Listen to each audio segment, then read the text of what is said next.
Assalamualaikum warahmatullahi wabarakatuh. Selamat pagi pemirsa Abirawat TV. Untuk kesempatan pagi hari ini, ya kita ketemu lagi di podcast bincang-bincang seputar cukai. Yang di sini kita sebut biasanya stay cu, sekilas tentang edukasi cukai. Dan pada kesempatan pagi hari ini kita akan bahas ya tentang peredaran rokok ilegal, terus tentang cukai yang saat ini mungkin merupakan suatu pendapatan negara di Indonesia. Nah, untuk kesempatan pagi hari ini sudah hadir di studio kita ada dari Bapak Yusuf Mahrizal, Kasih Kepatuhan Internal dan Penyuluhan pada Kantor Pengawasan dan Pelayanan Bea Cukai tipe Madya PBNC Tegal. Kita sapa dulu, selamat pagi Bapak.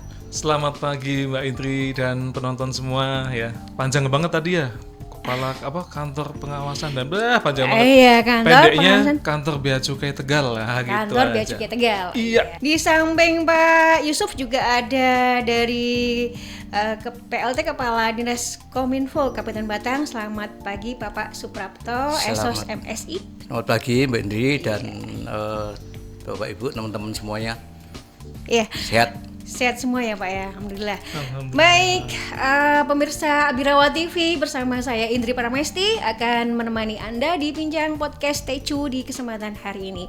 Oke, kita langsung aja kita bahas tentang apa itu cukai rokok. Kalau kita ngomong-ngomong cukai rokok, cukai pasti ada hubungannya dengan rokok ya Pak ya? Iya, betul. Iya. Dan selain itu cukai di sini juga sudah disebutkan tadi sebagai pendapatan negara. Nah, di sini untuk pendapatan negara itu biasanya ada istilahnya DBHCHT, dana bagi hasil cukai hasil tembakau. Nanti kita akan paparkan dan jelaskan ya, tapi sebelumnya kita harus ketahui dulu yang namanya cukai itu apa Pak? Silahkan, mungkin nanti bisa dijelaskan cukai itu apa dan adakah dasar hukumnya mengapa cukai itu dikenakan. Iya. Silahkan Pak Yusuf. Wah, ini panjang sekali. Iya. Tapi nggak apa-apa, kita singkat aja ya. Iya. Jadi begini Mbak Indri dan pemirsa semuanya, cukai itu sebetulnya adalah salah satu bentuk pungutan negara ya, bukan pungutan liar ini. Pungutan negara karena ada dasarnya. Dasarnya itu Undang-Undang Cukai. Undang-undang cukai itu di Indonesia sebetulnya dari zaman Belanda itu sudah ada. Zaman kolonial itu sudah ada Pak. Iya. Dulu namanya ordonansi, tapi ya ordonansi ada gula, ada ordonansi tembakau itu kan. Tetapi sejak tahun 95 itu sudah diubah menjadi Undang-Undang Cukai. Nah, undang-undangnya nomor 11. Lalu di tahun 2007 sempat diubah menjadi Undang-Undang Nomor 39 tahun 2007. Dan terakhir kemarin di tahun 2021 Undang-Undang Harmonisasi Peraturan Perpajakan itu juga ada sedikit perubahan. Tapi intinya cukai itu adalah pungutan negara yang didasari undang-undang ya. Tetapi yang dikenakan hanya kepada objek tertentu, barang tertentu aja. Nah, ini cukai kan pungutan negara nggih, Pak? Ya. Nah, berarti sama dong kayak pajak. Ya bisa dibilang sama, tapi beda. Nah, kalau pajak itu kan bisa dibilang hampir semua objek tuh kena pajak tuh. Ya kan? PPN tuh kan hampir semua barang kena pajak, Pak. Ya kan? Ada sebagian kecil aja yang nggak kena pajak. Misalnya hasil pertanian, perkebunan itu nggak kena PPN ya. Tetapi semua barang kena PPN intinya. Tapi kalau cukai kebalikannya. Hampir semua barang tuh nggak kena cukai. Saat ini hanya ada 3 yang disebutkan di undang-undang Pak. Iya. Jadi yang kena cukai itu pertama adalah etil alkohol. Ini adalah jenis alkohol yang masih bisa diterima tubuh manusia dalam kadar tertentu ya, tetapi efeknya memabukkan. Ya, itu etil alkohol. Yang kedua yang kena cukai juga adalah minuman mengandung etil alkohol dalam kadar berapapun Pak. Ya. Mau kadarnya 3%, 4% atau 20% apalagi ya, semua Kalau kena yang kedua cukai. ini minumannya ya? Minumannya Pak, betul. Kalau tadi kan bibitnya, berarti biangnya gitu ya. Biangnya itu kena cukai Pak. Nah, lalu minumannya kalau sudah diolah menjadi minuman, kena cukai juga minuman ini. Iya. Itu yang kedua. Yang ketiga adalah hasil tembakau. Nah, ini yang paling banyak kita temui di daerah kita ya Pak ya. Kalau tadi minuman keras kayaknya ya hampir nggak ada lah ya. Iya. Ya kalaupun ada mungkin untuk kalangan terbatas saja mungkin ya. Iya. Karena culture budaya masyarakat di Batang ini kan kayaknya jauh lah ya dari aktivitas mabuk-mabukan gitu ya. Ya alhamdulillah nih kita hidup di lingkungan masyarakat yang kondusif kan. Nah, tapi kalau rokok ya kan itu kan hasil tembakau juga tuh. Nah, ini yang sering kita temui. Ini yang sangat bersinggungan dengan kehidupan kita. Dengan bahkan yang ibu-ibu pun pasti nggak asing dengan asap rokok gitu Iya. kan. Iya. Inilah. Tadi kan ada pertanyaan juga, kenapa sih kok harus ada cukai gitu Iya, kan? kenapa Nah, harus ada cukai, Pak? Iya. Jadi ini adalah lahir dari semangat atau niat pemerintah tuh ingin menciptakan keadilan satu ya kan. Ya karena faktanya kan tidak semua orang tuh suka dengan asap rokok gitu kan. Iya. Kalau orang satu ruangan satu merokok, yang lain pasti ikut ngisep rokoknya karena asapnya nggak ditelan Pak sama yang rokok itu. Kalau asapnya ditelan selesai masalah, nggak ada apa-apa, gitu kan. Ini masalahnya kan asapnya kemana-mana nih, yang lain kena dampaknya. Itu satu ya untuk keadilan. Yang kedua untuk melindungi masyarakat dan juga sekaligus mempersiapkan generasi penerus kita yang lebih sehat, ya. Jadi kenapa kok rokok ini dikenai cukai sehingga harganya jadi mahal? Ya tujuannya supaya adik-adik kita, anak-anak kita yang masih sekolah itu susah untuk menjangkau rokok itu. Ya. Kalau bisa itu rokok malah mahal harganya. Lah iya karena mahal. Tapi kalau ada yang ilegal yang nggak bayar cukai, jadi murah dia kan? Iya. Ini yang bahaya. Semua mampu beli jadinya. Oh, bisa beli Pak, betul anak-anak sekolah dengan uang sakunya cukup nih buat beli rokok nih, kan bahaya untuk generasi penerus kita ya. Nah, jadi itulah kenapa ada cukai itu kira-kira gampangnya seperti itu Mbak Indri ya. Berarti ini cukai memang harus ini ya Pak ya? Ya, memang tujuannya sebenarnya tujuannya bukan semata-mata untuk penerimaan negara Mbak. Jadi sebetulnya salah satunya juga bisa loh Pak, penerimaan negara. Jadi betul, jadi penerimaan negara itu hanya untuk mengkompensasi aja. Itu pun kalau dihitung-hitung angkanya itu masih tombok. Jadi ibaratnya gini, dari cukai rokok dan minuman itu terkumpul ya kan. Tetapi setelah terkumpul kalau dipakai untuk untuk memulihkan dampaknya itu nggak cukup. Gitu loh. Sebetulnya kalau dihitung-hitung ya contoh yang paling mudah ya misalnya untuk dana BPJS nih yang UHC-nya di Kabupaten Batang Pak, itu berapa? Puluh miliar tuh. Sudah puluhan miliar karena sudah persentasenya sudah mencukupi ya. Betul, tetapi kan yang diperoleh dari dana bagi hasil cukai hanya 14 miliar itu pun nggak semuanya masuk ke kesehatan. Kesehatan kalau nggak salah 50%-nya aja tuh. Jadi tetap nggak bisa untuk menutup untuk memulihkan kesehatan masyarakat karena kebanyakan penyakit yang kita temui di masyarakat saat ini kan antara lain jantung, paru-paru, TBC ya kan. Kebanyakan tuh pasti ada sedikit banyak sumbangsih dari efek asap rokok. Iya, makanya kalau dihitung-hitung sebetulnya penerimaan negara dari cukai ini belum bisa untuk memulihkan dampak negatifnya itu. Apalagi kalau kita ngitung dampak kedepannya jauh nanti ya. Nah, kalau generasi penerus kita ini masih suka rokokan, kalau misalnya nggak ngerokok nggak bisa kerja, wah itu kan bisa bahaya nanti Pak. Dikit-dikit harus merokok kan. Jadi nggak bagus ya. Kita pingin generasi muda kita itu ke depan ya oke lah kalau yang memang nggak bisa meninggalkan rokok ya mau gimana lagi kan. Tapi yang belum supaya tidak ikut-ikutan. Intinya ini. Ya tapi intinya kebanyakan situ. susah Pak. Kalangan anak muda sekarang itu terpengaruh dengan pergaulan. Nah, itu dia. Kalau nggak ngerokok katanya belum jago kayak gitu. Katanya gitu sih. Iya, kalau anak muda sekarang gitu Pak. Tapi kalau saya amati dari zaman saya dulu waktu masih sekolah ya, masih awal-awal tuh, kalau dulu memang iya, kalau anak teman kita ada yang rokok tuh kelihatan tuh kayak, minim satu gagah, dua, berarti dia punya duit. Kelihatan keren. Sangunnya akeh berarti anak yang suki. Gitu. Ya, tapi kalau saya amati sekarang, saya tanya anak-anak teman anak saya kan, saya amati mereka ya kayaknya sih udah nggak kayak dulu sih. Anak muda sekarang kan sudah semakin melek informasi gitu ya. Nah juga mungkin juga jumlah perokok kita harapkan juga turun kan. Contohnya dari teman seumuran saya tuh sudah mulai banyak yang dulunya merokok sekarang udah mulai berhenti. Ya, nah itu mudah-mudahan menjadi contoh. Ya mungkin juga itu akibat sosialisasi Iya, Bisa nanti jadi, Pak. ada juga yang peranan dari yang Diskominfo sedemikian ya, Pak. rupa Iya. Kebanyakan dari sih- instansi dinas terkait dan betul, Pak. masyarakat luas.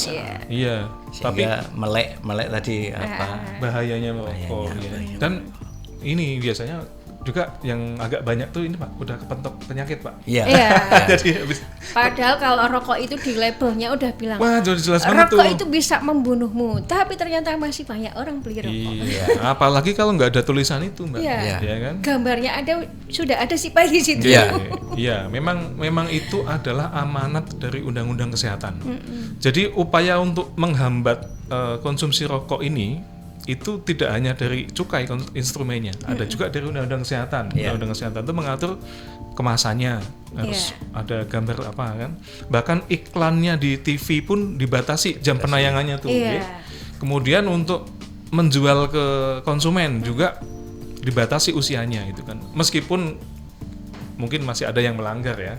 Tapi intinya negara itu pingin menciptakan lingkungan atau menciptakan masa depan generasi muda kita itu supaya lebih sehat. Intinya begitu. Sehat gitu ya Pak, lebih Iya. ke kesehatan gitu sebetulnya. Betul.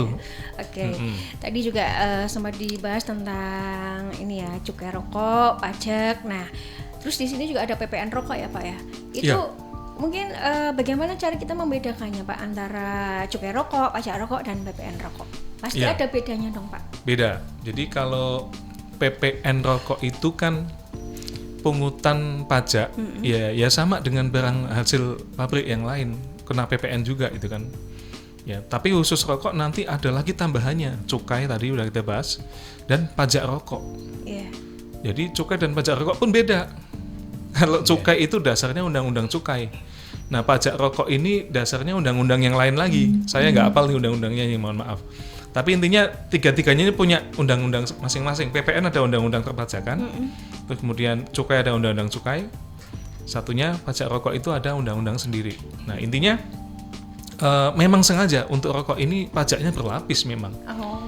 Ya, jadi ya karena dari penerimaan negara itu nantinya juga akan dikembalikan ke masyarakat dalam bentuk macam-macam. Intinya untuk mengkompensasi dampak negatifnya kan, ada mulai dari tadi untuk memenuhi BPJS dan segala macam lah.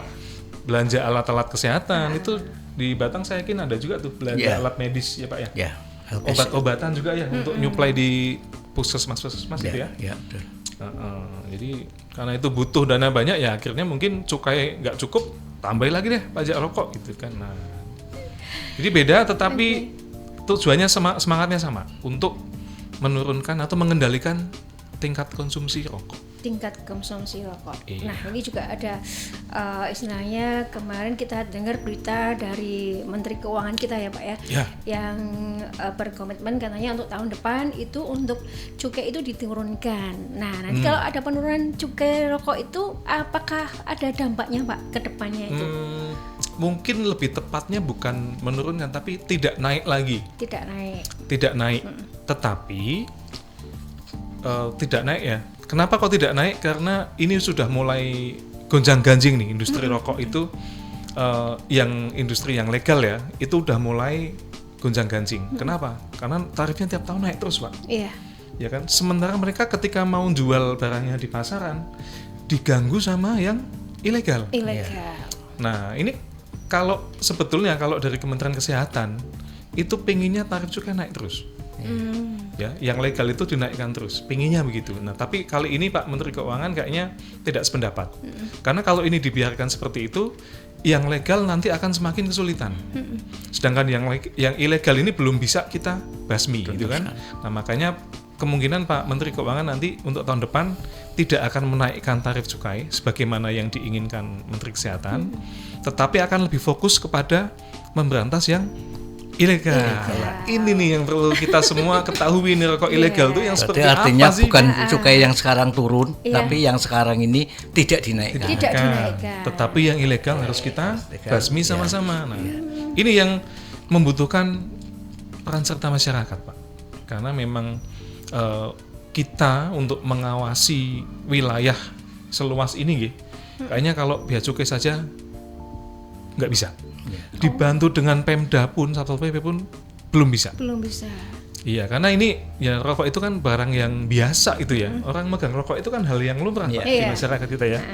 Jadi susah kita, kecuali kalau minuman kan orang bawa botol tuh kelihatan, wah itu mau mabuk nih kan gitu kan. Nah, tapi kalau rokok kan susah, kita harus sampai sedalam itu ke masyarakat untuk bisa mengetahui. Memang ini dampaknya lebih ini ya Pak ya, lebih besar kalau rokok ini Ilegal. nanti ya. Iya. Kalau nanti rokok istilahnya ada penurunan atau tidak dinaikkan, itu ke industrinya gimana Pak nanti? Ke industri yang legal, karena tarifnya nggak naik, minimal mereka agak bisa bernafas lah ya. Jadi mereka bisa ngatur harganya itu nggak naik. Soalnya kalau cukai naik mau nggak mau kan harga jual ikut naik. Nah, tapi kalau cukainya ajat, berarti kan harga jual masih segitu. Nah, tetapi ketika nanti dibarengi dengan upaya pemberantasan rokok ilegal, maka diharapkan bisa lebih laku lagi karena pesaingnya udah kita singkirkan gitu kan. Karena pesaingnya ini benalunya ini loh yang bikin jadi penjualan yang legal tadi menurun karena yang ilegal ini luar biasa, harganya bisa setengahnya Mbak. Iya, orang pada memilih yang tadi itu ya, yang ilegal. Nah, sebetulnya untuk tarif cukai rokok sendiri di Indonesia yang berlaku saat ini tuh ditentukan nggak sih Pak? Ya, itu ada PMK-nya di PMK 92 kalau nggak salah ya Bi ya. Ya, jadi ada PMK, Peraturan Menteri Keuangan ya. Di situ disebutkan ada tarif, tapi tarifnya itu tidak sama Pak, tidak flat ya Bu ya. Jadi tarifnya itu beda-beda. Ada 2 faktor yang mempengaruhi tarif cukai. Ada tabelnya sih tapi situ ya. Jadi pertama yang mempengaruhi adalah jenis rokoknya. Jenis rokok. Jadi, kalau rokok yang dilinting manual dengan tangan itu ya, orang bilang itu kretek biasanya ya, itu tarifnya lebih rendah. Oh. Itu tarif tertingginya tuh hanya 483 kalau nggak salah rupiah ya, 480 rupiah per batang. Itu yang dilinting pakai tangan. Tapi yang dilinting pakai mesin otomatis, yang tinggal pencet tombol langsung jadi rokoknya tuh ribuan batang dalam 1 jam gitu ya. Itu tarif cukainya jauh lebih tinggi, 3 kali lipatnya. Dia bisa sampai 1.230-an, bahkan ada yang 1.300, ada yang SPM itu. Ya, jadi pertama tadi ya jenis rokok menentukan. Kalau yang dilinting manual tarifnya lebih murah dibandingkan yang otomatis bikin pakai mesin. Nah, itu kenapa kok dibedain ya? Jelas dong, kalau yang dibikin manual dia lebih banyak menyerap tenaga kerja. Betul sekali Kalau Pak. manual itu ya. Padat karya. Lintingan itu ya Pak ya. Iya betul, kan kayak di Batang tuh ada tuh ditulis tuh. Ada ya, Pabrik ditulis, rokok ditulis tuh kan ada. Itu kan tenaga kerjanya banyak itu Mbak. Bisa menyerap ribuan tuh kayaknya, ribuan kerja ya. Tetapi kalau yang otomatis kan satu mesin paling butuh 1 orang. Oh iya. Tinggal mencet tombol paling kalau keluar sendiri. Iya, tembakonya habis, mesinnya berhenti, baru minta diisi lagi, paling gitu aja. Nah, itu pertama, jenis rokok ya, mempengaruhi tarif cukai. Yang kedua adalah kelas pabriknya. Jadi pabrik itu ada golongan-golongannya. Semakin besar golongannya, maksudnya semakin tinggi kelas pabriknya, dengan ditandai dengan jumlah produksinya yang semakin banyak ya Pak, itu tarif cukainya makin tinggi.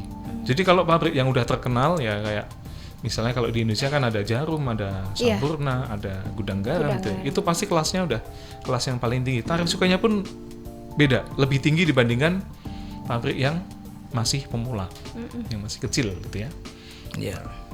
Jadi tarifnya beda-beda, ada tabelnya di situ nanti. Ada labelnya sendiri-sendiri ya Pak ya. Iya. Oke. Jadi tarif UMKM dengan pabrik besar beda. Iya. Itu dengan taruh ya. Terus berikutnya untuk pemerintah sendiri Pak untuk menaikkan tarif cukai rokok ini mempunyai tujuan apa ya Pak? Kenapa dari pemerintah ini menaikkan? Ya. Kalau itu sebetulnya simpel banget cara mikirnya. Soalnya kan dari kita ketahui ada 57% kayaknya kenaikan dari cukai rokok ya. Bukan begitu. Jadi 57% itu adalah batas tertinggi tarif cukai yang diamanatkan di Undang-Undang Cukai, Mbak. Jadi tarif cukai itu adalah maksimal 57% dari HJE. HJE itu harga jual eceran. Harga jual eceran. Nah, itu Tertinggi, batas tertinggi. batas tertinggi Pak, nggak boleh lebih tinggi dari itu. Nah makanya ini untuk saat ini tuh untuk tarif yang tertinggi tadi kan rokok yang buatan mesin ya Pak? Mesin. Mesin yang Pabrikan. diproduksi oleh pabrik besar. Ya. Oke. Itu memang angkanya sudah hampir menyentuh 57%, mungkin 56, sekian lah mungkin ya. Udah mau mentok memang. Nah, makanya tapi di sisi lain Kementerian Kesehatan tuh masih ingin dinaikkan terus Pak. Ya. Masih ingin dinaikkan terus. Tetapi ya itu kita satu ada pembatasan di undang-undang ya. Yang kedua kalau dinaikkan tarifnya tetapi yang ilegal kita biarkan, nggak kita berantas, ya sama aja bohong kan gitu. Nah makanya untuk sekarang memang kita sesuai arahan Pak Menteri, kita ke depan nanti fokusnya untuk sementara ini jangan naikin ke tarif cukai dulu, tapi berantas dulu yang ilegal. Nah makanya ini Pemberantasan rokok ilegal dulu ya Pak ya. iya, tapi kalau pertanyaan tadi kenapa kok dinaikkan, ya jawabannya simpel ya, karena supaya lebih makin mahal, makin nggak terjangkau, makin sedikit orang yang merokok. Tujuannya itu. Tetapi kalau yang ilegal masih ada, masih banyak, ya belinya yang ilegal. Nah kan gitu. Karena yang ilegal ini sama sekali nggak bayar cukai Mbak. Nggak dikenai tarif cukai gitu Pak untuk yang ilegal. Dia bodong, dia bikin di luar ini.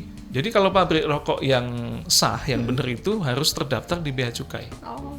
Tapi kalau yang ilegal, ya namanya ilegal, dia bikin Ya, aja. bikin Selesai sendiri, langsung jual gitu. Kita pun nggak tahu pabriknya di mana. Itu cara mengatasi untuk peredaran rokok ilegal itu gimana Pak? Ya, caranya banyak sekali.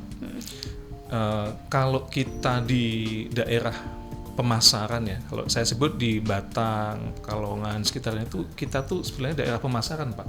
Ya. Kita ini bukan daerah produsen rokok kan? Walaupun ada pabrik dan ada petani tembakau. Ada, tetapi kan pabriknya ini, pabrik rokok yang di Batang ditulis itu kan hasilnya kan bukan untuk dijual di Batang. Oh gitu ya. Jualnya kemana-mana itu. Iya. Itu kan pabriknya Sampurna kalau nggak salah. Iya.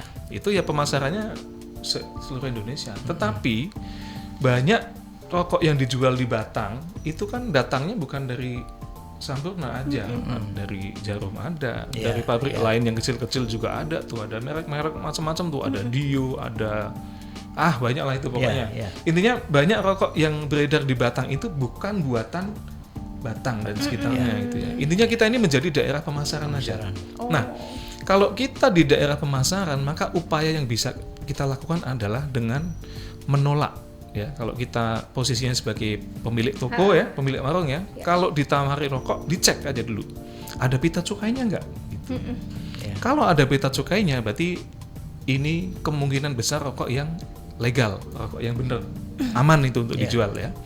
Tetapi kalau tidak ada pita cukainya, itu udah jelas pasti ilegal.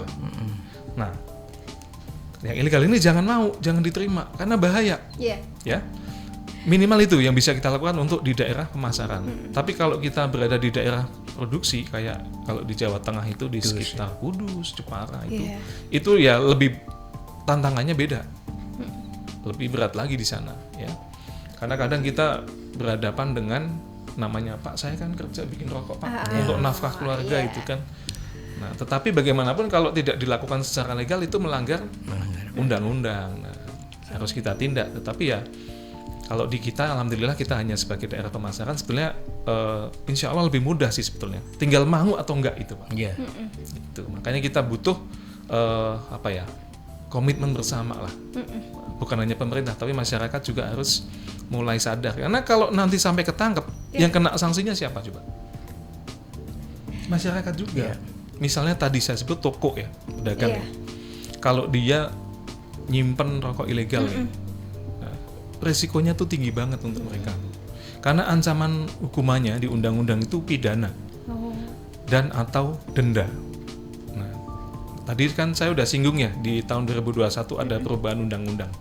Memang ada kesempatan untuk memilih denda. Pak, saya jangan di penjara, saya mau denda aja. Nah, itu kalau saya ilustrasikan, saya bikin simulasi perhitungannya ya. Satu slop rokok itu 10 bungkus berarti ya. Itu dendanya itu paling enggak 450.000 Pak. 450.000. Satu slop dendanya ya, supaya enggak di penjara kalau ketangkep ya. Seharga 10 kali lipat satu slop itu nominal. Iya kan, keuntungannya paling enggak sampai segitu Pak. Tapi kalau ketangkep ada stok di situ, kita hitung nanti kerugian cukainya berapa, kita kalikan 3. Itu amanatnya undang-undangnya begitu. Ya, kalau tidak sanggup membayar denda itu, ya mau nggak mau kita naikkan ke penyidikan, nanti lanjut sampai ke persidangan. Gitu. Nah, kenapa saya bilang pedagang itu risikonya paling tinggi? Karena gini, kalau pabrik Mbak, selesai bikin rokok nih, udah dibungkus. Ini yang ilegal ya, pabrik rokok ilegal, selesai bikin rokok ilegal, dibungkus, langsung jual kan? Kalau perlu dititip-titipin tuh ke toko, nggak usah bayar dulu, nanti aja kalau udah laku. Nggak tahu pabriknya di mana ya. Iya, pasti. Yang mendistribusikan siapa nggak tahu. Itu tertutup Pak, udah kayak narkoba. Kalau tokonya kan jelas menjual. Nah, sedangkan toko kan dia dapat barang, langsung laku semua. Pasti kan nyimpen di situ dulu kan berapa hari kan. Nah kalau pas apes, pas ada razia entah dari bea cukai, entah dari Satpol PP, operasi gabungan, ya yang kena siapa?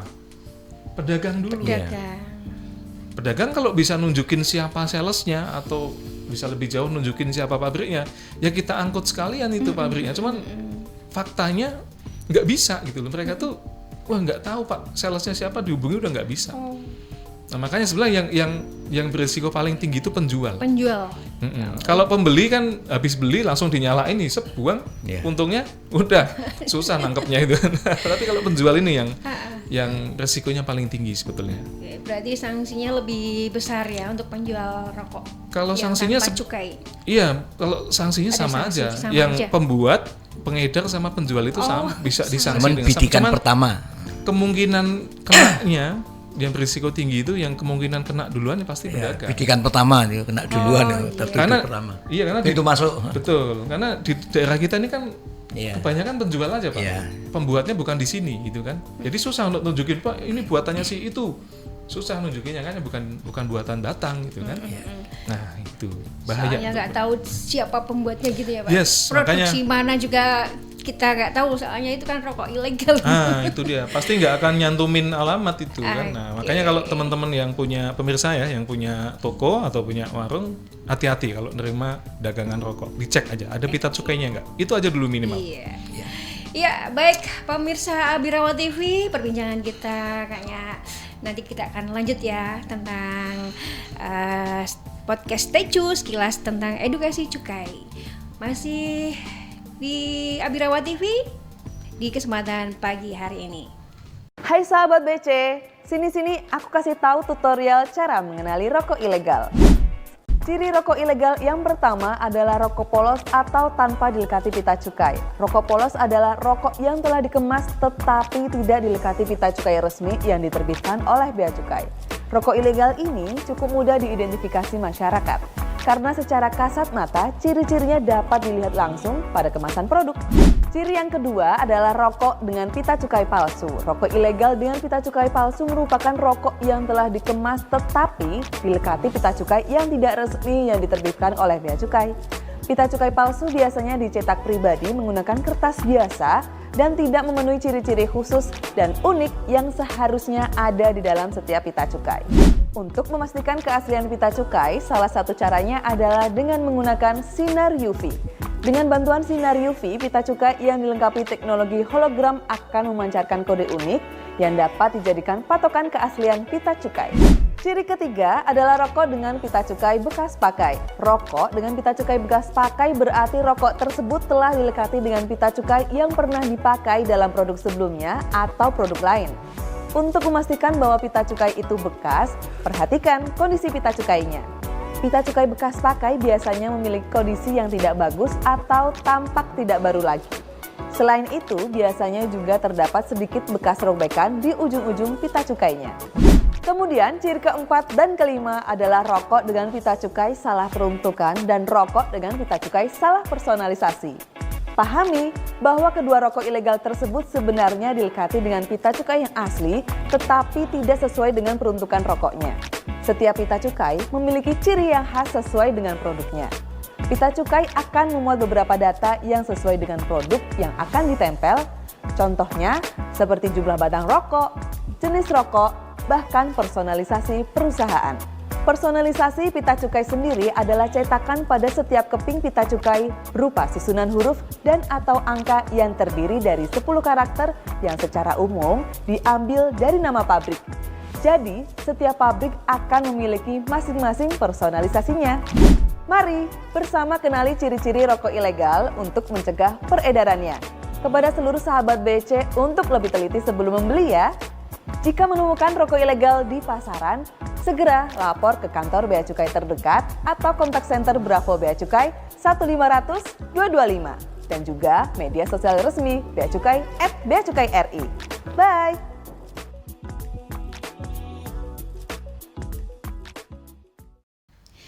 Ya, baik. Pemirsa Abirawa TV, masih kita lanjutkan bincang podcast kita di kesempatan pagi hari ini bersama Bapak Yusuf Mahrizal dan Bapak Suprapto. Oke, kita masih bahas tentang cukai. Baik Pak, kita lanjut ya Pak ya untuk perbincangan kita di hari ini. Ya. Dan kita akan bahas ya dengan Pak Prapto dulu nih. Pak Prapto, ini untuk Dinas Kominfo kan ada peranan di DBHCHT untuk cukai ini. Nah, yang saya tanyakan untuk peran dari Diskominfo sendiri ini apa Pak untuk Kabupaten Batang? Perannya untuk apa saja? Baik, terima kasih Mbak Indri dan Nusa. Tapi sebelumnya kami mengucapkan terima kasih ini kepada Bea Cukai ini, utamanya Pak Yusuf Mahrizal yang pagi ini saat ini ya kita sudah sama-sama berbincang-bincang tentang cukai ini dan dampak negatif positifnya tadi sudah banyak disampaikan, dan kegiatan ini memang salah satu kehendaknya Kominfo, Dinas Kominfo untuk acara seperti ini ya. Jadi kalau bicara peran DBHCT, jadi kita setiap tahun hampir termasuk tahun ini kita dapat bagian alokasi dana dari cukai yang itu sesuai dengan perannya wewenang, tugas pokok dan fungsi Diskominfo. Tentunya kita membantu cukai, Bea Cukai utamanya tadi sudah terangkan, tidak mungkin dong dari Bea Cukai sendiri yang menerangkan ke masyarakat luas. Di situ kita memperpajang tangan dari Bea Cukai bahwa pada dasarnya adalah kita mensosialisasikan, mempublikasikan kenapa ada cukai, kemudian kenapa harus yang legal yang dibeli, kenapa yang digempur, yang dilarang, yang ilegal. Lah itu yang perlu kita secara masif kita sampaikan kepada masyarakat. Kalau bisa ya semua level. Kenapa semua level? Kadang-kadang masyarakat kita tuh panutan ya, manut atau bercermin dengan pimpinan atau ke masyarakat dan sebagainya. Itu sasaran-sasaran seperti itu kita sampaikan masyarakat supaya nanti masyarakat memahami pembelajaran, melek aturan tentang cukai, sehingga dia bisa membedakan mana yang seharusnya dilakukan, mana yang tidak. Bahkan sasaran terakhir nanti ya mengurangi masyarakat itu agar tidak merokok. Dan kalau terpaksa pun jangan beli yang murah, karena yang murah itu murah dalam arti ilegal. Karena kalau ilegal itu mungkin murah-murah, bahkan mungkin ada yang ngasih. Nah, jadi coba-coba dulu. Jadi hal-hal seperti itulah yang perlu kita sampaikan secara masif. Untuk tahun ini dinas kami Diskominfo dalam rangka hal itu kami membuat beberapa kegiatan, antara lain tentunya sesuai dengan peran kami membuat beberapa konten. Jadi konten-konten tentang pentingnya pemberantasan rokok ilegal, konten-konten tentang manfaat cukai, kemudian konten-konten tentang kesehatan akibat dampak rokok dan sebagainya. Kita buat konten beberapa, kita sebarkan ke medsos, bahkan nanti kita juga komunikasi beberapa wartawan di bawah binaan kita, kalau bisa juga dimasukkan hal-hal seperti ini sehingga masyarakat luas lebih banyak mengetahui tentang itu. Dan tidak hanya itu, nanti ada momen-momen tertentu dengan pimpinan kepala daerah dan pimpinan OPD lain, kita juga bisa masuk di situ, bisa kita sisipi tentang hal-hal cukai rokok ini.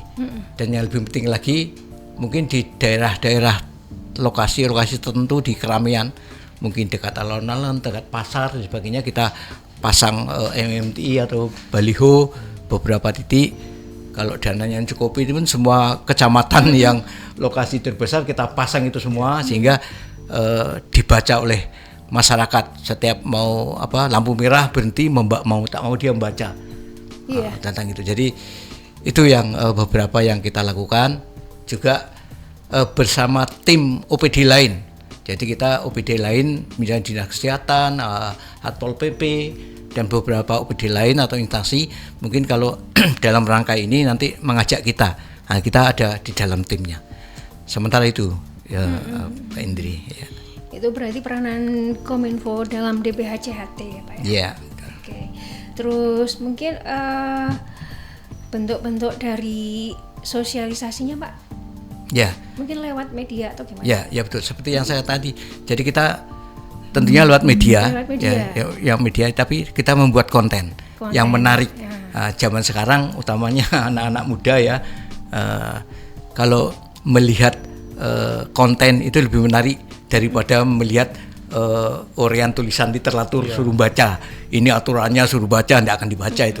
Undang-undangnya ini baca undang-undang enggak. Tapi kan buat konten video pendek nanti disebar di berbagai medsos, utamanya kalau kita punya medsos Diskominfo, kemudian ada Abirawannya sendiri, kemudian ada YouTube-nya, ada TV-nya, kemudian juga berkolaborasi dengan medsos pemerintah daerah ya, ada beberapa medsos pemerintah daerah, nanti kita lewat itu.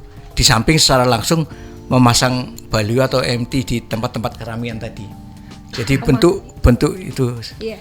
Termasuk juga pemasangan tadi yang disebutkan ya Pak, iklan juga kan itu perlu. Betul, iklan ya, termasuk itu iklan. Iklan. Ya betul. Ya. Cukai tentang cukai rokok. Ya. Larangan apa yang disebutkan tadi Mak Yusuf tadi kan, itu bentuk apa lah, kita hanya ngambil, kita sebarluaskan. Ya, baik mau medsos maupun bahkan lewat tadi tim OPD lain yang mengikutkan kita sisipkan gitu, kita sampaikan.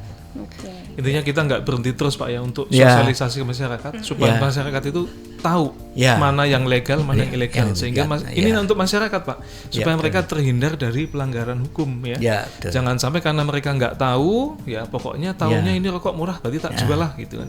Jangan sampai seperti itu. Kita harus mendidik masyarakat supaya mereka tahu bahwa ternyata ada yang ilegal gitu loh di antara. Dan yang paling penting ini Pak, nanti kita harus perlu tahu, masyarakat harus tahu yang dikatakan ilegal itu yang bagaimana. Yang ilegal itu langsung bisa langsung ditangkap oleh masyarakat tuh, melihat tuh langsung komunikatif ya. Oh ini legal, oh ini tidak usah harus diterangkan. Oh ini rokok ini tidak usah.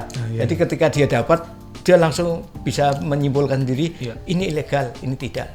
Jadi kita akan berusaha ke sana juga nanti Pak. Kita edukasi ya. Langsung ini mudah-mudahan Pak Yusuf bisa lebih mencerahkan lagi nanti ya. Oke. Untuk Pak Yusuf ini berkaitan dengan rokok ilegal tadi yang jenis rokok elektrik ya, kayak vape itu ya Pak ya. Itu aturan untuk cukainya ada nggak itu Pak kalau vape? Ya. Jadi vape atau rokok elektrik itu ya Mbak Indri ya, Pak Prapto, itu sebetulnya kena cukai juga. Kena cukai. Kenapa? Karena di situ tuh mengandung nikotin. Di mana nikotin ini adalah zat yang banyak ditemukan di tembakau ya. Yang ini akhirnya membuat efek vape itu sama dengan kita merokok, menimbulkan kecanduan juga ya. Tapi yang kata perokok sih katanya kalau vape yang nggak ada nikotinnya itu ya kayak kayak menghisap uap aja katanya, nggak ada rasanya gitu loh. Tapi kalau yang ada nikotinnya itu memang ada efeknya, ya kayak rokok lah, ada menimbulkan rasa nyaman katanya ya. Tetapi ya sebetulnya pasti di balik itu akan ada dampak jangka panjangnya kan gitu. Makanya vape itu kena cukai juga karena mengandung nikotin. Jadi biasanya kita tempeli pita cukai itu di kemasan isi ulangnya itu. Nah di situ, jadi kena cukai juga, karena merupakan hasil tembakau juga. Hasil tembakau itu mulai dari tembakau yang diiris ya, kemudian rokok juga kena, cerutu, bahkan sampai ke yang turunannya, sampai ke rokok elektrik ini kena juga. Sepanjang memang memiliki kandungan nikotin. Karena zaman sekarang katanya nggak ada nikotinnya tuh nggak laku katanya. Kalau nikotin itu Mas semacam kayak narkoba gitu ya Pak ya.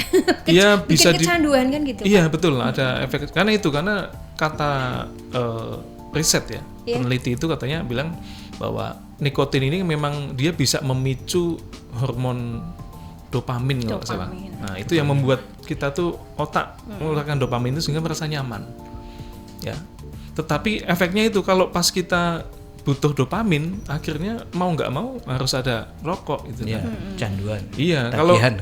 Padahal dopamin itu bisa juga diproduksi secara alami sebetulnya ya.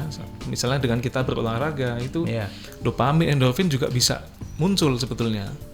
Cuman ada jalan pintas itu tadi, dengan kita menghisap rokok, nikotin masuk ke darah masuk ke otak, itu bisa memicu dopamin, tetapi dengan cara yang jalan pintas gitu ya. Tentunya ini akan ada efek jangka panjang ya. Misalnya tadi kecanduan, makanya buktinya kan orang yang sudah terlanjur merokok kan susah untuk berhenti Pak. Susah berhenti merokok Pak. Nggak semudah itu gitu kan ya. Apalagi yang udah lama ya. Kecuali masih baru mungkin masih lebih mudah ya. Ya itu. Jadi bikin efek jerah perokok itu gimana? Susah karena memang salah satunya harga mahal tadi. Ya, dinaikkan gitu ya Pak, per batang aja dinaikkan gitu. Pengennya gitu. Ya, pengennya gitu, dengan harga naik maka yang beli semakin sedikit. Tetapi tapi ternyata enggak Pak, kalau udah kecanduan rokok itu kalau apapun harganya berapapun pasti beli. Karena mereka udah kecanduan rokok. Katanya kalau nggak ngerokok sehari aja, sedetik aja rasanya nggak enak gitu. Iya, setidaknya itu kan bagi yang sudah terlanjur. Salah satu dari sekian usaha. Tapi kalau sudah harganya tinggi, setidaknya orang yang tadinya belum merokok mau beli, aduh, emana-emana gitu. Emana-emana duit sak mono tuh kok ngerokok dobong tok kan gitu. Cuma dibakar kayaknya kan eman-eman gitu ya. Nah, makanya sebenarnya cukai itu bukan untuk treatment untuk menghilangkan rokok, bukan sih, tapi lebih untuk mencegah supaya perokok baru ini nggak gampang muncul gitu. Nah, lebih ke situ sebetulnya. Nggak gampang muncul, tapi lebih banyak para industri rokok yang ilegal itu malah semakin menjadi-jadi Pak. Yang bikin kacau kan itu kan tujuan pemerintah seperti itu, diatur sedemikian rupa harga rokok biar naik melalui cukai ya. Tetapi ternyata ada produsen yang ilegal nih, yang di luar sistem. Ya, ini yang mengacau nih, makanya ini yang harus sama-sama kita berantas Pak. Nah tadi kan ciri-cirinya bagaimana Pak yang ilegal gitu ya. Nah, ini yang penting banget nih. Paling penting. Jadi rokok yang ilegal. Termasuk untuk pedagang biar tahu dia. Iya betul. Jadi pelanggaran di bidang cukai itu secara umum ada 4 Pak. Yang pertama, produknya menggunakan pita cukai palsu. Ya, pita cukainya palsu. Jadi bukan sah yang dikeluarkan oleh Kementerian Keuangan ya. Tapi pitanya bikin sendiri atau pesen di mana lah. Ini yang susah jelas. Masyarakat ini tahu palsu apa tidak itu. Harus ada perbedaan gitu ya. Ya, tetapi kalau yang pernah kita temukan itu beda banget. Beda banget. Jadi pemalsuan yang mirip banget itu susah Pak. Karena setiap tahun desain pita cukai kita ini ganti Pak. Jadi dengan cepat ganti gitu kan si pemalsu juga akan kesulitan karena fitur pengamannya juga selalu ditambah lagi. Nah, makanya untuk dipalsukan memang sulit. Makanya kasus pita cukai palsu ini termasuk jarang kita temukan. Ya, kalau di sepanjang 2023 sampai 2025 ini kita baru sekali nemu yang kasus pita cukai palsu. Nah, jarang lah ya karena memang sulit memalsukan pita cukai. Nah, itu tadi modus pertama ya. Pita cukai palsu. Yang kedua, pita cukainya asli tapi bekas. Jadi itu pita cukai sudah pernah dipakai Pak. Didaur ulang gitu ya Pak? Dikelupas pelan-pelan, dipakai lagi. Dipakai lagi. Bukan didaur ulang. Kalau pita cukai kan biasanya harus ditempelkan di tempat yang dikemasan. Yang ketika kemasan dibuka tuh rusak. Harusnya begitu.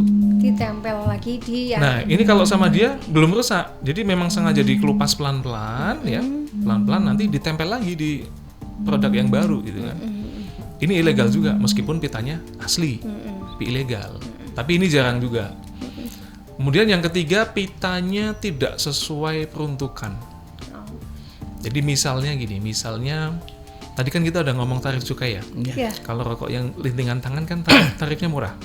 Maka pitanya beda dengan pita yang untuk rokok yang mesin. Beda Pak, ada tulisannya. Jadi di pita cukai itu ada tulisan misalnya SKT. Itu artinya sigaret kretek tangan. Itu berarti menandakan bahwa pita cukai itu untuk rokok yang SKT, yang lintingan tangan, karena tarif cukainya murah. Tetapi kalau pita cukai tadi ditempelkan di rokok mesin ya. yang harusnya dia membayar cukai lebih tinggi, Itu pemalsuan. itu namanya penyalahgunaan pita. Menempatkan pita tidak sesuai dengan Itu bisa kena sanksi ya Pak ya? sanksi juga. Tetapi lagi-lagi pelanggaran jenis ini juga tidak terlalu banyak ditemukan. Lalu apa yang paling banyak ditemukan? Nah, kira-kira apa Pak? Ada yang tahu nggak? Iya. Ternyata Tidak. yang paling banyak ditemukan adalah tanpa pita cukai sama Tanpa sekali. cukai, pita tidak cukai. ada cukainya ya. Ini hampir 98% kasus yang kita tangani itu selalu tanpa pita cukai. Istilahnya polos. Jadi polos itu bukan berarti rokoknya nggak ada gambarnya gitu, bukan. Tapi maksudnya tidak ada pita cukai sama sekali. Ya. Bener-bener bodong lah ini. Nah ini kalau yang ini saya rasa harusnya pedagang tahu nih, gampang karena dilihat aja. Pas ditawarin sama sales, dicek aja di kemasannya ada pita cukai nggak? Ada pita cukainya. Kalau ada kayak pitanya gitu, ini berarti kayaknya bener nih. Tapi ya palango bahasa Indonesia apa? Iya. Palango dibandingkan dengan rokok yang sudah jelas, misalnya produknya Jarum atau Sampruna kan ada pita cukainya itu. Iya. Nah coba pitanya dibandingkan, cetakannya sama-sama jelas nggak? Iya. Ya kan? Kalau nggak jelas berarti Kalau yang cetak, ilegal. iya kalau desainnya juga udah berbeda, misalnya hologramnya kok beda ya, hologramnya kok kayak kusem gitu ya, beda semuanya itu bisa dicurigai pita cukainya palsu. Tapi jarang sih yang kayak gitu ya. Kebanyakan di sini kita temukan sama sekali nggak berpita. Pokoknya kalau udah nggak ada pitanya jelas itu ilegal. Jangan mau, jangan diterima, bahaya.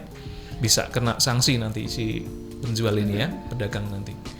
Nah untuk cukai rokok sendiri kan juga punya dampak ya Pak bagi industri maupun perokok. Nah biasanya dampak yang lebih besar itu apa Pak? Dampaknya kan?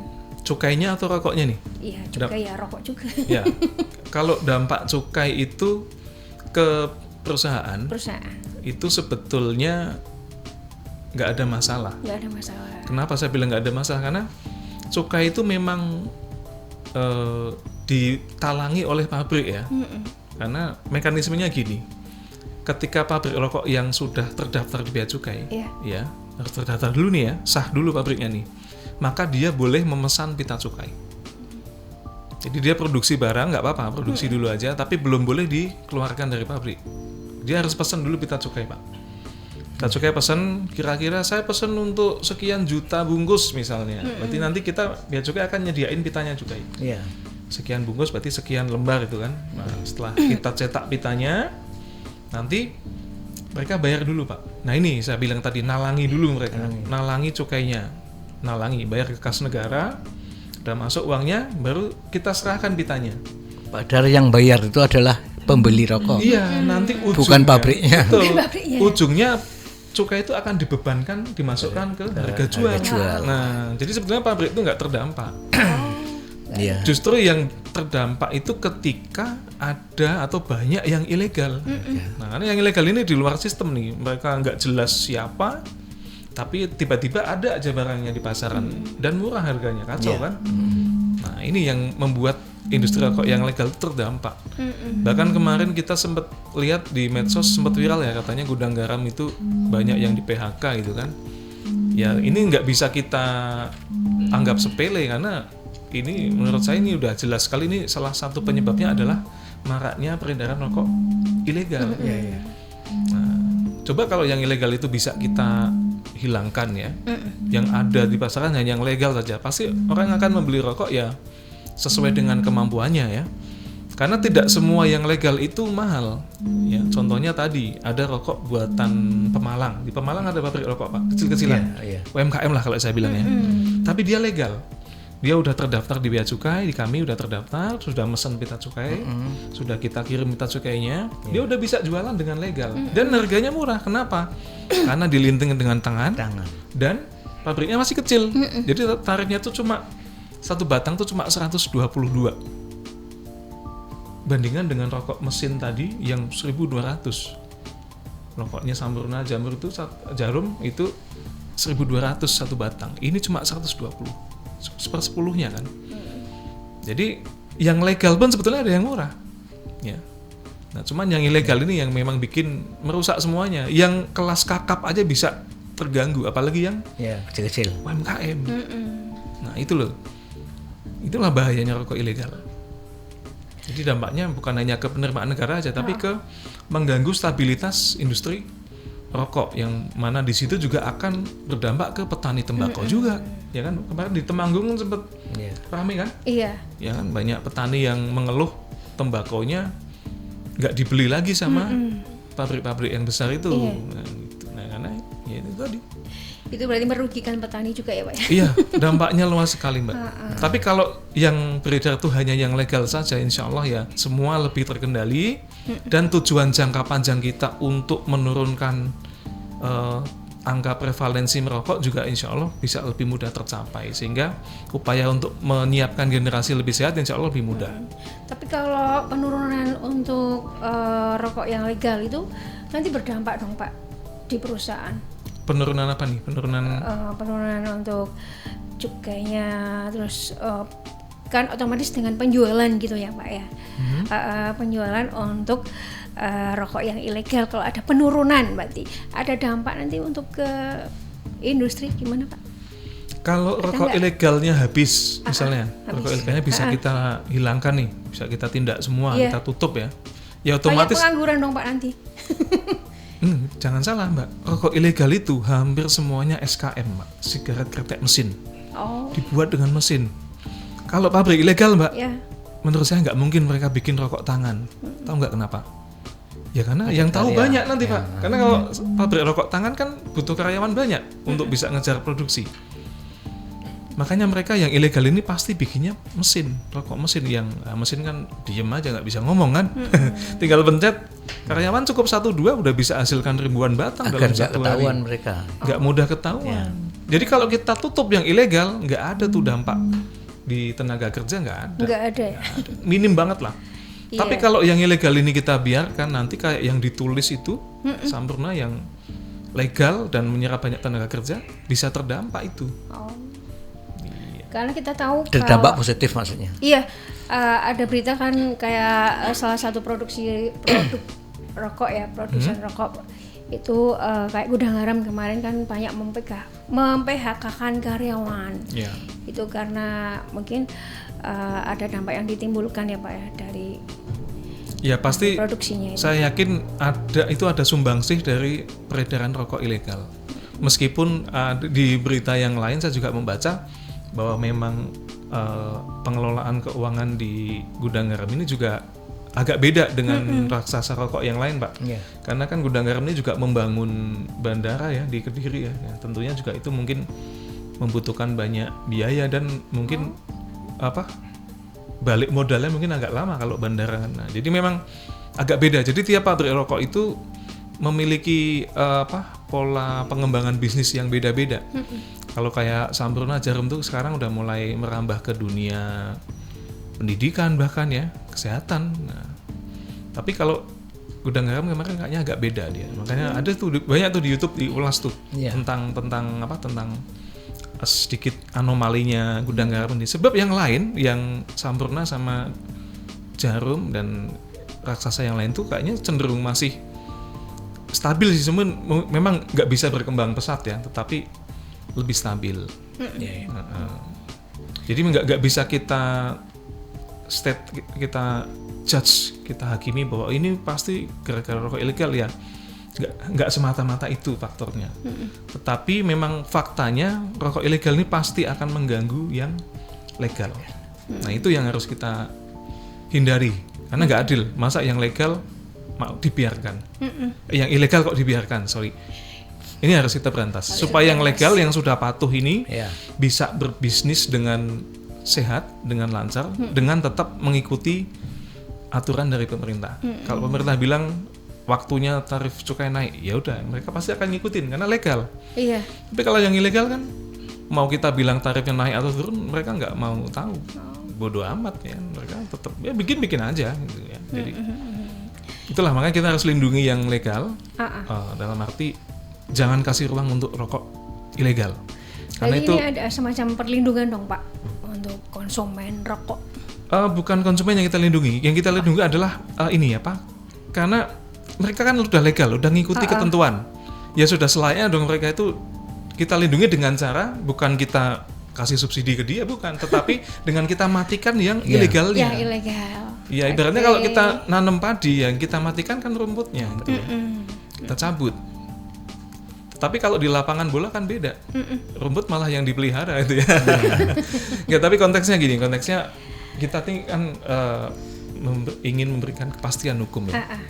Jadi yang ilegal yang harus kita berantas. Yang legal ya sudah kita biarkan mereka berbisnis dengan benar, ikuti ketentuan. Kalau yang besar ini juga melanggar ya pasti akan kita tindak juga.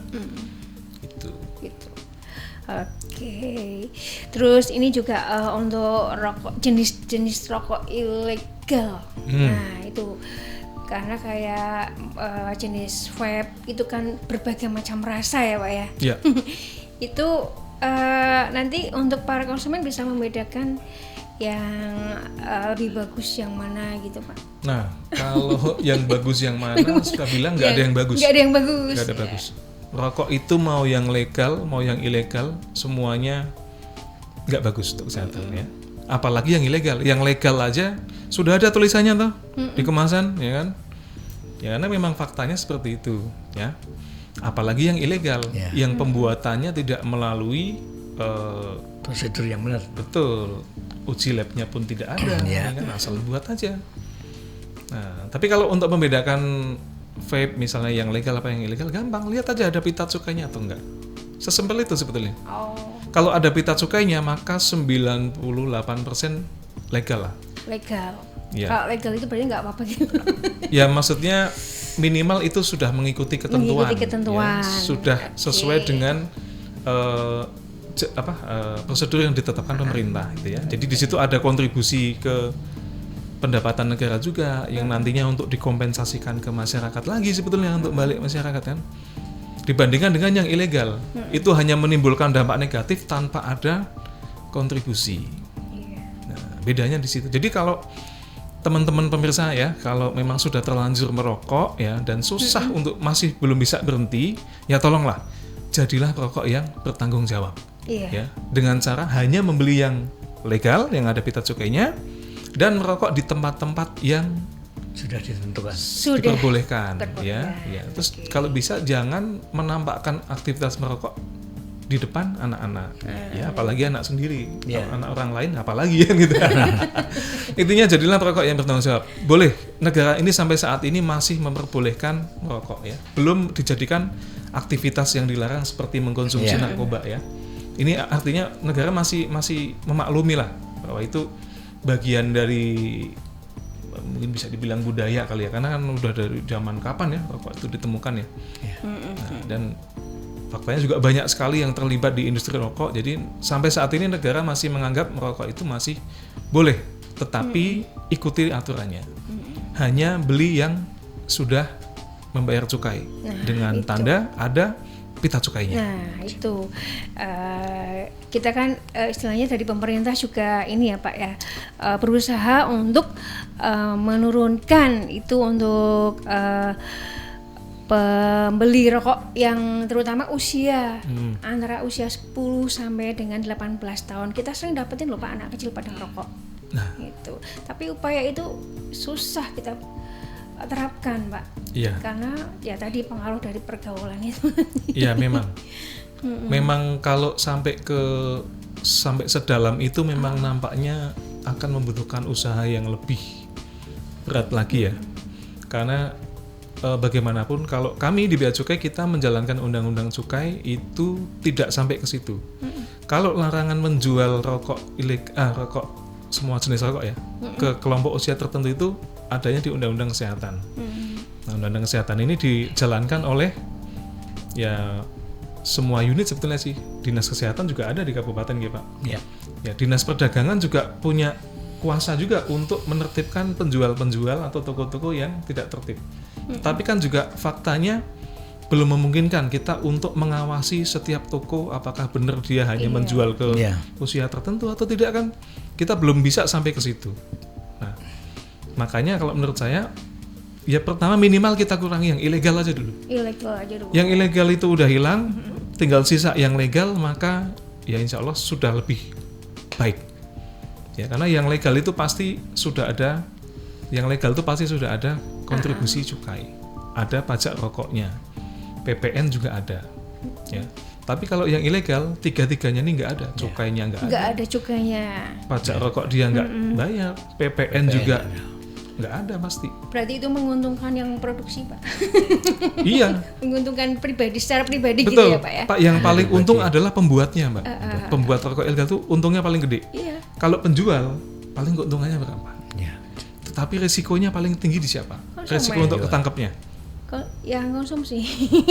Penjual. Kalau resiko secara kesehatan resikonya. konsumen, tapi resiko ketangkap kemudian kena Ya, yang penjual. hukuman, yang lebih berisiko penjual. Karena pabrik itu ya satu pasti sembunyi-sembunyi, Iya. bahkan bisa pindah-pindah lokasinya. Mereka nggak bikin pabrik secara terbuka ya, pasti ditutup-tutupin. Apalagi dengan adanya penjual yang menjual rokok itu secara eceran gitu ya, Pak ya. Iya. Banyak sekali loh anak-anak, mungkin orang-orang lah membeli rokok secara ketengan gitu. Iya. Itu sebetulnya merugikan nggak sih, Pak? Kalau di Undang-Undang Kesehatan harusnya nggak boleh menjual boleh. ketengan. Oh. Iya, nggak boleh. Tetapi kan di warung-warung, apalagi di desa-desa ya Pak, orang juga karena kemampuannya terbatas, ya beli cuma sebatang dua batang gitu ya. Itu sebetulnya tidak boleh secara Undang-Undang Kesehatan ya. Tapi kalau di Undang-Undang Cukai tidak sampai ke situ kita mengaturnya. Undang-Undang Cukai itu hanya mengatur pokoknya keluar dari pabrik rokok itu harus sudah dilunasi cukainya dengan bukti dilekati pita cukai. Yang pita cukainya tadi itu ibaratnya dibeli dari pemerintah, karena hanya bisa disediakan oleh pemerintah, dalam hal ini bea cukai, gitu, pita cukainya ya. Nah, kita hanya sampai situ. Tapi kalau untuk penjualan lebih teknis di lapangan, macam-macam variasinya, ada yang jual ketengan, ada yang macam-macam, itu sudah tidak dijangkau oleh Undang-Undang Cukai. Tapi Undang-Undang Kesehatan saya pernah baca ada, jadi nggak boleh jual ketengan sebetulnya. Berarti memang rokok ilegal ini harus diberantas gitu ya, Pak, dikebur gitu. Ya, minimal itu dulu. Untuk kesehatan masyarakat kita ya, Pak ya. Betul Tentunya sekali, harus Mbak. ya kita harus waspadalah ya dengan adanya rokok-rokok yang ilegal gitu ya. Nanti kita juga harus tahu dampaknya apa ke depannya untuk kesehatan dan untuk lingkungan gitu pastinya gitu ya, Pak ya.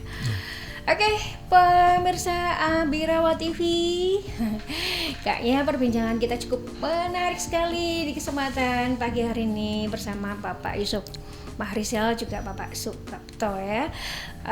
Mungkin untuk yang terakhir Pak, ada pesan-pesan yang mau disampaikan untuk pemirsa. Oke, untuk pemirsa terutama yang masih muda-muda ya, jauhi rokok, nggak usah coba-coba ya. Dan juga minuman keras ya, nggak usah. Bahaya ya, nggak ada untungnya ya, jauhi dulu. Kemudian yang sudah terlanjur, yang belum bisa berhenti seperti tadi saya sampaikan, ya tolong jadilah perokok yang bertanggung jawab ya. Hanya membeli rokok yang legal, yang sudah ada pita cukainya, kemudian merokoklah di tempat-tempat yang sudah diizinkan, dan jangan merokok di depan anak kecil.